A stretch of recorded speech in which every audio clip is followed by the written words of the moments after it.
All right, I want to switch gears now and put on the dad hat for me because I'm super passionate about parents and youth sports right now. You've played at the highest level. You know what it takes. Yep. Most of us think we do, but we don't. Nope.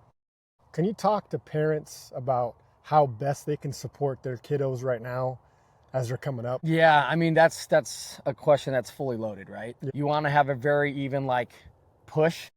Don't burn them out if we're talking about young kids.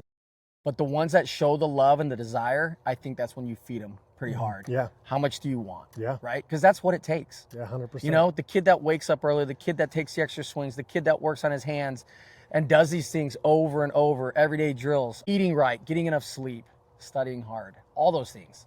Like literally, it takes all that, right? Yeah. But yeah, I'd say you just got to learn that balance of push. I've seen some parents push too much or like tournament ball. I'm kind of a love-hate with tournament ball. Yeah. Like, do we need to play every weekend and take away from family time all the time? No, you know. But once you get to that level where, you know, my kid loves this, wants to play outside of high school, push harder, sure, let's really push that. All right, let me shift. I want to tell a story about you that you probably don't remember because I was a nobody back in the day. I was a scrawny little kid, half the size I am now, from Pasco High. I love it. And I want to give you a shout out because I was a young buck and somehow we got invited to a home run derby on some random summer day at Hanford High School that you put together.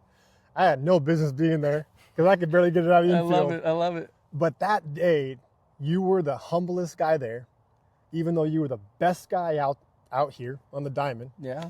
Which was probably the norm for you. But what I loved about you, and I still love about you, is your humility. I appreciate that. And even though I was a scrawny little kid, I remember you talked to me, and I was like, dude, Repko just talked to me. You know, it was kind of like the Bonderman effect, That's right? funny, yeah, In the I get Pasco it. side. Yep. And so I just want to say thank you for who you are, what you've given back to this community, what you're currently giving back to the program of Hanford, and just baseball. Baseball in this community is so special. And for all the years that we've been around, it just keeps getting better and better. I agree. So I just want to say thank you on behalf of it. But I got to ask one fun question. Let's hear it. Okay, outside of baseball, if you could play any other sport, what would it be and why? Holy cow. My first thought was golf.